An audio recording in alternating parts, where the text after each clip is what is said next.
ada pihak yang juga melihat bahwa kenapa Malaysia, Safavi Rashid masih bisa bermain dan tidak menjalani karantina, sedangkan dia satu kamar loh gitu. Logikanya adalah, nah ini opini dari para pengamat sepak bola senior menghadapi kasus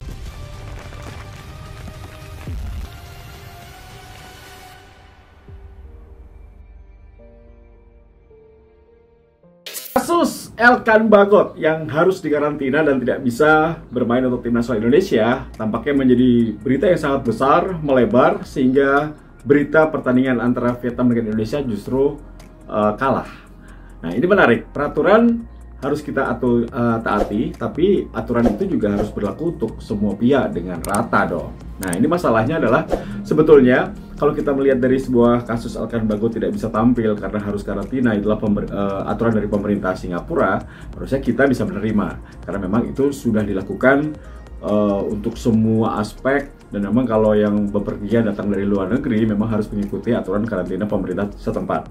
Masalahnya adalah Elkan Bagot sudah datang sejak tanggal 8, sudah bermain menghadapi Laos sekitar 50 menit, dan kali ini dia harus dikarantina karena ada satu penumpang dari London ke Singapura yang terkena COVID. Nah, hal itu tidak berlaku untuk Malaysia. Untuk Malaysia, ketika Safavi Rashid satu kamar dengan Asya Rashid yang juga terkena COVID, justru tetap bermain menghadapi Vietnam kemarin. Jadi ini menjadi satu celah yang memang menjadi satu polemik, bahwa netizen kemudian pecinta sepak bola melebar mengatakan bahwa wah ban AFF, wah AFF tidak benar dan lain-lain. Tapi kalau gue mencermati, memang ini merugikan bagi Indonesia. Tapi sepak bola tentunya bukan hanya satu orang, guys. Jadi memang kita harus menaati peraturan yang dikeluarkan oleh pemerintah Singapura bahwa Elkan Bagot harus karantina 5 hari di Hotel Saripan Pasifik. Ya, mungkin dirinya akan bisa tampil menghadapi Malaysia. Tapi mungkin ada pihak yang juga melihat bahwa kenapa Malaysia, Safavi Rashid masih bisa bermain dan tidak menjalani karantina, sedangkan dia satu kamar loh gitu. Logikanya adalah ketika harus dikarantina, seluruh tim nasional Indonesia harus dikarantina karena sudah bermain menghadapi Laos. Tapi kan memang sudah PCR 3 kali. Kita tahu bahwa hasilnya adalah negatif gitu. Tapi ya sudahlah. Gue pribadi kecewa, tapi gue tidak takut karena menghadapi Vietnam dengan Malaysia tanpa Elkan Bagot no problem. Yang problem adalah no topi no party, gitu menurut gue ya. Jadi STY pasti punya opsi. Seorang pelatih sudah tahu lah bermain dalam situasi pandemi dengan bubble to bubble, tentunya STY sudah tahu bakal kalau ada satu pemain yang terkena apa solusinya.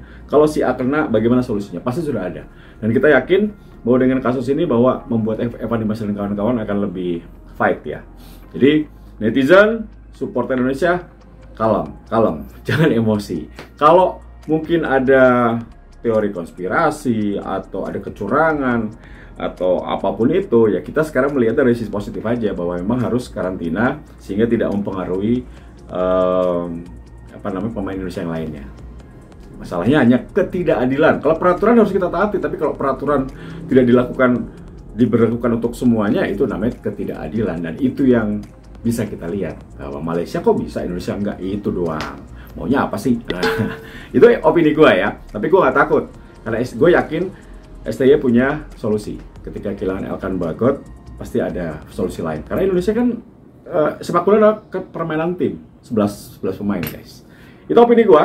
Bagaimana dengan opini teman-teman gue? Nah, ini opini dari para pengamat sepak bola senior menghadapi kasus dari dikarantinanya Elkan Bagot sehingga tidak bisa tampil menghadapi Vietnam.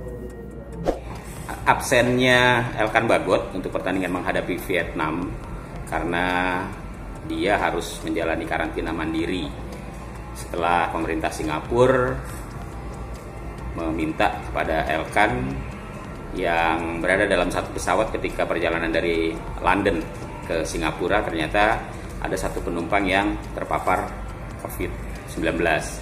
Saya pikir memang keputusan pemerintah Singapura ini sulit ya untuk bisa ditolak, sulit untuk bisa kemudian dianulir ya, walaupun memang di sisi lain ada pemain Malaysia yang sekamar dengan rekannya yang terkena COVID ternyata masih diizinkan main, atau Elkan pada saat pertandingan menghadapi Laos juga sudah diturunkan oleh timnas Indonesia ya. Kalau kita bicara soal peraturan, apalagi menyangkut wewenang dan kebijakan dari sebuah negara, tentunya akan sangat sulit. Peraturan di pemerintah Singapura terkait dengan karantina seseorang yang berada dalam satu pesawat yang terpapar dengan penumpang lainnya, ya, tentunya berbeda dengan peraturan di AFF, peraturan di sepak bola. Jadi hukumnya berbeda-beda dan tidak bisa kemudian dikait-kaitkan. Ya, keputusan ini mau nggak mau harus diterima oleh tim nasional Indonesia dan kita harus merelakan Elkan tidak bisa tampil di pertandingan menghadapi Vietnam. Dan kalau kita mau melakukan protes ya boleh-boleh saja, tapi sulit untuk bisa kemudian menganulir keputusan yang sudah diberikan dan juga karantina yang harus dijalankan oleh Elkan Bagot terkait dengan masalah COVID-19. Konspirasi teori. Adakah konspirasi teori antara pemerintah Singapura dan Federasi Sepak Bola Singapura terkait pelarangan Elkan Bagot, bek andalan kita yang dianggap bisa menutupi lubang-lubang kesalahan elementer di lini pertahanan Indonesia?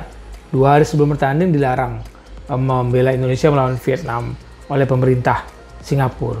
Berbeda situasinya ketika pemain Malaysia yang satu tim ada terkena COVID, tapi pemain lainnya bisa ikut bertanding terus. Bahkan pemain sekamar dengan yang kena COVID itu boleh bertanding. Elkan Bagot sudah dites, katanya 3 kali tes PCR setelah pulang dari tiba dari Inggris di Singapura, nggak COVID tuh, nggak positif, tapi karena ada penumpang yang terkena positif COVID di dalam pesawat yang sama dengan Elkan Bagot dilarang dan harus karantina 5 hari. Otomatis lawan Vietnam tidak bisa bertanding. Hitung-hitungannya kenapa dibilang konspirasi teori? Mungkin saja Singapura sudah tahu hari Sabtu mereka melawan Thailand. Sulit mengalahkan Thailand dan mereka harus jadi runner up grup A. Nah, kalau hitung-hitungannya kekuatan Indonesia digembosi melawan Vietnam, kemungkinan Indonesia lolos sebagai runner up grup B, tidak bertemu dengan Singapura. Kalau mungkin Vietnam juara grup B atau mungkin persepsi mereka bisa mengalahkan Vietnam lebih gampang daripada mengalahkan Indonesia dan kekuatan yang baru bersama Sintayong. Itu konspirasi teori. Singapura memilih dengan memakai cara mereka tanpa mengganggu pertandingan, tapi di luar aspek teknis itu mereka bisa mengatur dan mengukur kekuatan timnya dan kemudian bisa membantu timnya untuk melangkah ke babak selanjutnya. Siapa tahu, ini konspirasi teori. Mungkin saja. Setuju nggak?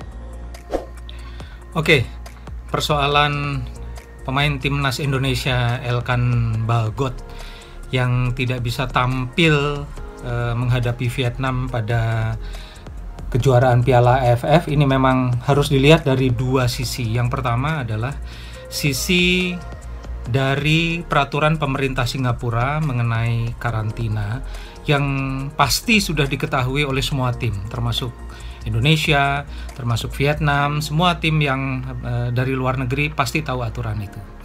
Nah, persoalannya adalah Elkan Bagot ini kan sudah terbangnya tanggal 7. Kemudian dia sudah bisa bermain hanya 45 menit dalam pertandingan kedua Indonesia melawan Laos.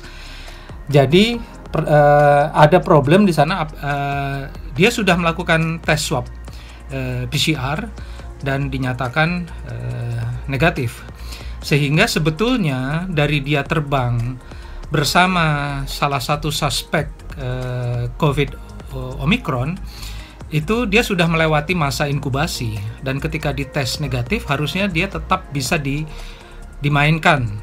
Tapi peraturan pemerintah Singapura memang mengharuskan dia karantina dan itu memang wajib diikuti karena memang itu peraturan global ya, dimanapun akan seperti itu. Seperti halnya ketika kita menjalani pertandingan di All England tim bulu tangkis Indonesia. Nah, perspektif kedua adalah kenapa Elkan Bagot disuruh karantina sementara ada pemain Malaysia yang satu kamar malah dengan pasien COVID. Pemain Malaysia juga Ashraf yang kena COVID dan Salafi yang satu kamar dengan dia tetap diperbolehkan main. Jadi perspektif ini harusnya bisa dikompromikan, karena di satu sisi pemerintah Singapura ketat pada peraturannya, tapi pada pemain Malaysia kok tidak ketat, sehingga harusnya ketika Elkan sudah di PCR, pemerintah Indonesia ataupun PSSI harus bisa bernegosiasi. Ini kan sudah di PCR dan hasilnya negatif, dan dia sudah melewati masa inkubasi. Kalau Elkan tidak boleh dimainkan, kenapa pemain Malaysia masih tetap boleh bermain? Nah, mungkin dari sana titik gugatannya, jalan masuk gugatannya. Saya yakin sih pasti akan ada kompromi di sana, karena pemerintah Malaysia pun pemerintah Singapura pun seketat-ketatnya tetap tidak alert terhadap pemain Malaysia yang terkena atau satu kamar dengan pemain yang sudah terkena positif COVID. Nah, dan menghadapi Vietnam memang tanpa Elkan ada problem tersendiri bagi timnas Indonesia, tapi saya yakin pelatih Sintayong sudah mengantisipasinya, karena kita membawa mungkin 8-9 pemain belakang ya yang tetap bisa diposisikan untuk menggantikan posisi Elkan Bagot. Demikian dari saya. Terima kasih.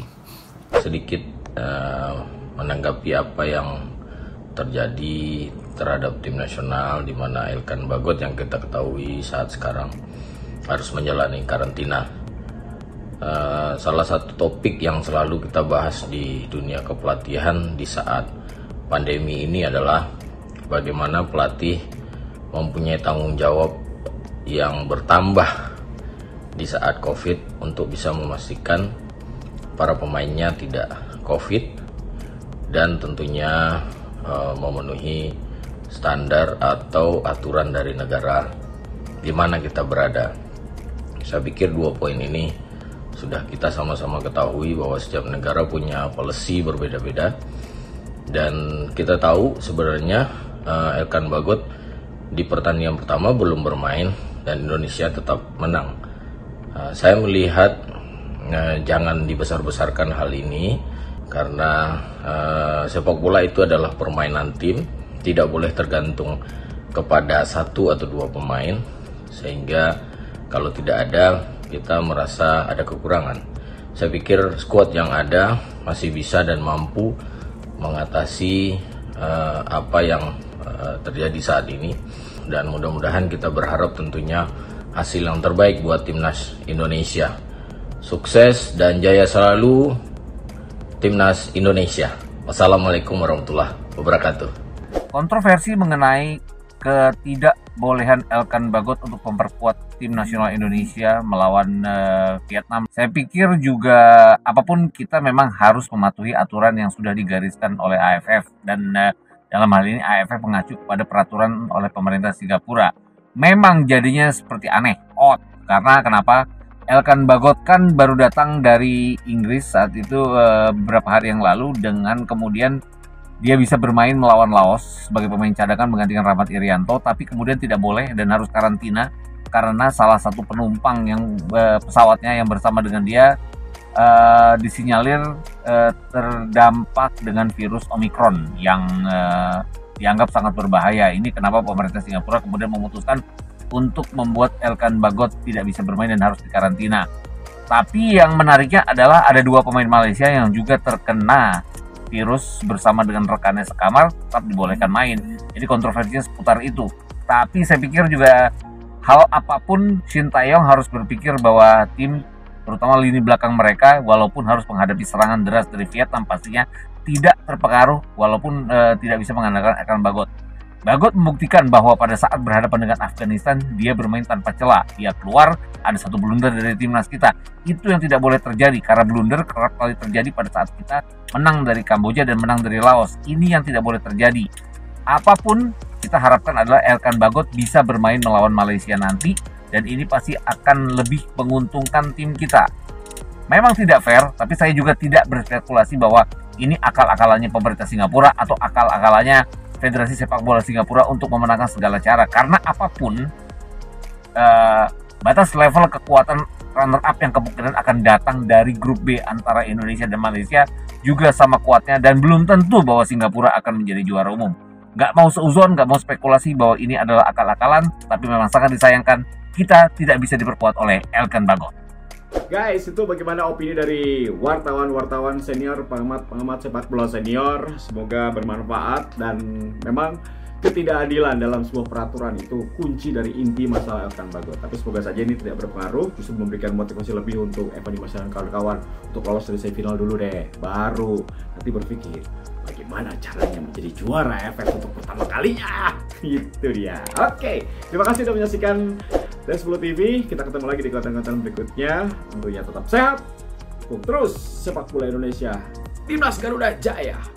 Here we go, sign out. Bye.